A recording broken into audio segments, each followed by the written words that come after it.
नमस्कार। कहानी घर में आपका स्वागत है। आज हम आपके लिए लाए हैं हिंदी के प्रसिद्ध व्यंग्यकार शरद जोशी का लिखा व्यंग्य एक भूतपूर्व मंत्री से मुलाकात। मंत्री थे तब उनके दरवाजे कार बंधी रहती थी। आजकल क्वार्टर में रहते हैं और दरवाजे भैंस बंधी रहती है। मैं जब उनके यहाँ पहुंचा तो वे अपने लड़के को दूध धोना सिखा रहे थे और अफसोस कर रहे थे कि कैसी नई पीढ़ी आ गई है जिसे भैंस भी धोना नहीं आता। मुझे देखा तो बोले, जले पर नमक छिड़कने आए हो? मैंने जवाब दिया, नमक इतना सस्ता नहीं है कि नष्ट किया जाए। कांग्रेस राज में नमक भी सस्ता नहीं रहा। उन्होंने कहा, कांग्रेस को क्यों दोष देते हो? हमने तो नमक आंदोलन चलाया। फिर बड़बड़ाने लगे, जो आता है कांग्रेस को दोष देता है। आप भी क्या विरोधी दल के हैं? मैंने कहा, आजकल तो कांग्रेस ही विरोधी दल है। वे चुप रहे। फिर बोले, कांग्रेस विरोधी दल हो ही नहीं सकती, वो राज करेगी। अंग्रेज हमें राज सौंप कर गए हैं, 20 साल से चला रहे हैं और सारे गुर भी जानते हैं। विरोधियों को क्या आता है? फाइलें भी तो ठीक से नहीं जमा सकते। हम थे तो अफसरों को डांट लगाते थे, जैसा चाहते थे करवा लेते थे, हिम्मत से काम लेते थे। रिश्तेदारों को नौकरियां दिलवाई और अपने वालों को ठेके भी दिलवाए। अफसरों की एक नहीं चलने दी। करके दिखाए विरोधी दल। एक ज़माना था अफसर खुद रिश्वत लेते थे और खा जाते थे। हमने सवाल खड़ा किया कि हमारा क्या होगा, पार्टी का क्या होगा। हमने अफसरों को रिश्वत लेने से रोका और खुद ली। कांग्रेस को चंदा दिलवाया। हमारी बराबरी ये क्या करेंगे?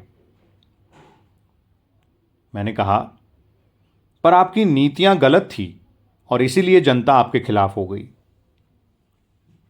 उन्होंने जवाब दिया, कांग्रेस से ये शिकायत कर ही नहीं सकते आप। हमने जो भी नीतियां बनाई उनके खिलाफ काम किया है। फिर किस बात की शिकायत? जो उस नीति को पसंद करते थे वे हमारे समर्थक थे और जो उस नीति के खिलाफ थे वे भी हमारे समर्थक थे, क्योंकि हम उस नीति पर चलते ही नहीं थे। मैं निरुत्तर हो गया, पर फिर भी कहा, आपको उम्मीद है कि कांग्रेस फिर इस राज्य में विजयी होगी? उन्होंने जवाब दिया, क्यों नहीं? उम्मीद पर तो हर पार्टी कायम है। जब विरोधी दल असफल होंगे और बेकार साबित होंगे, जब दो गलत और असफल दलों में से एक ही का चुनाव करना होगा, तो कांग्रेस क्या बुरी है? बस तब हम फिर पावर में आ जाएंगे। ये विरोधी दल उसी रास्ते पर जा रहे हैं जिस पर हम चले थे और इनका निश्चित पतन होगा। जैसे आपका हुआ? बिल्कुल। जब से मंत्री पद छोड़ा आपके क्या हाल हैं? मैंने पूछा। उन्होंने कहा, उसी तरह मस्त हैं जैसे पहले थे। हम पर कोई फर्क नहीं पड़ा। हमने पहले से ही सिलसिला जमा लिया था। मकान, ज़मीन, बंगला सब कर लिया। किराया आता है। लड़के को भैंस दूहना आ जाए तो डेयरी खोलेंगे और दूध बेचेंगे। राजनीति में भी रहेंगे और बिजनेस भी करेंगे। हम तो नेहरू गांधी के चेले हैं। नेहरू जी की तरह ठाठ से भी रह सकते हैं और गांधी जी की तरह झोपड़ी में भी रह सकते हैं। खैर, झोपड़ी का तो सवाल ही नहीं उठता। देश के भविष्य की सोचते थे तो क्या अपने भविष्य की नहीं सोचते? छोटे भाई को ट्रक दिलवा दिया था। ट्रक का नाम रखा है देश सेवक। परिवहन की समस्या हल करेगा। कृषि मंत्री था तब जो खुद का फार्म बनाया था, अब अच्छी फसल देता है। जब तक मंत्री रहा 1 मिनट खाली नहीं बैठा। परिश्रम किया, इसी कारण आज सुखी और संतुष्ट हूं। हम तो कर्म में विश्वास करते हैं। धंधा कभी नहीं छोड़ा। मंत्री थे तब भी किया। मैंने पूछा, आप अगला चुनाव लड़ेंगे? उन्होंने कहा, क्यों नहीं लड़ेंगे? हमेशा लड़ते हैं, अब भी लड़ेंगे। कांग्रेस टिकट नहीं देगी तो स्वतंत्र लड़ेंगे। मैंने कहा, पर यह तो कांग्रेस के खिलाफ होगा। उन्होंने जवाब दिया, हम कांग्रेस के हैं और कांग्रेस हमारी है।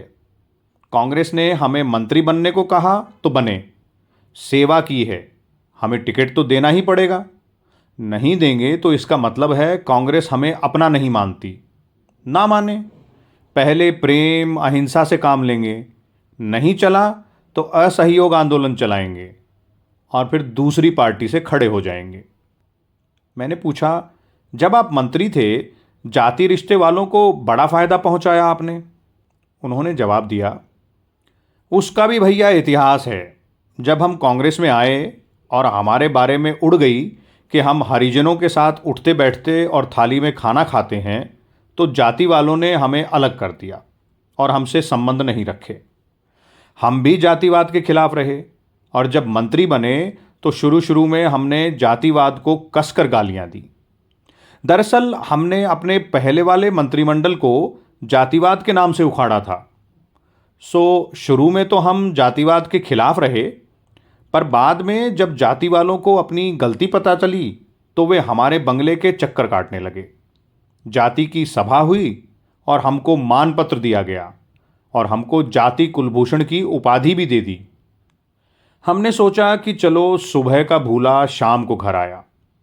जब जाति के लोग हमसे प्रेम करते हैं तो कुछ हमारा भी फर्ज हो ही जाता है।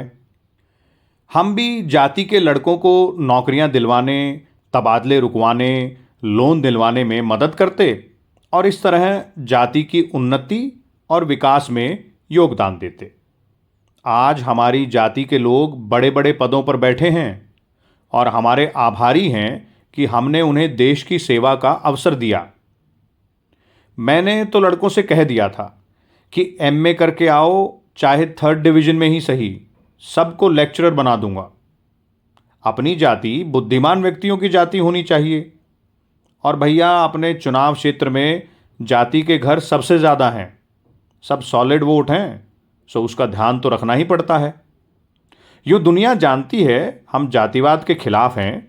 जब तक हम रहे हमेशा मंत्रिमंडल में राजपूत और हरिजनों की संख्या नहीं बढ़ने दी। हम जातिवाद से संघर्ष करते रहे और इसी कारण अपनी जाति की हमेशा मेजॉरिटी रही। लड़का भैंस दूह चुका था और अंदर जा रहा था। भूतपूर्व मंत्री महोदय ने उसके हाथ से दूध की बाल्टी ले ली और कहा, अभी 2 किलो दूध और होगा जनाब, पूरी दुही नहीं है तुमने, लाओ हम दुहेंगे। फिर मेरी ओर देखकर बोले, एक तरफ तो देश के बच्चों को दूध नहीं मिल रहा, दूसरी ओर भैंसें भी पूरी तरह नहीं दूही जा रही। जब तक आप अपने स्रोतों का पूरी तरह दोहन नहीं करते, देश का विकास असंभव है। वे अपने स्रोत का दोहन करने लगे। लड़का अंदर जाकर रिकॉर्ड बजाने लगा और चच्चा का संगीत इस आदर्शवादी वातावरण में गूंजने लगा। मैंने नमस्कार किया और चला आया। आप सुन रहे थे शरद जोशी का लिखा व्यंग, एक भूतपूर्व मंत्री से मुलाकात। इसी तरह की और बेहतरीन रचनाओं के लिए जुड़े रहिए कहानी घर के साथ और हमारा चैनल सब्सक्राइब कीजिए। नमस्कार, धन्यवाद।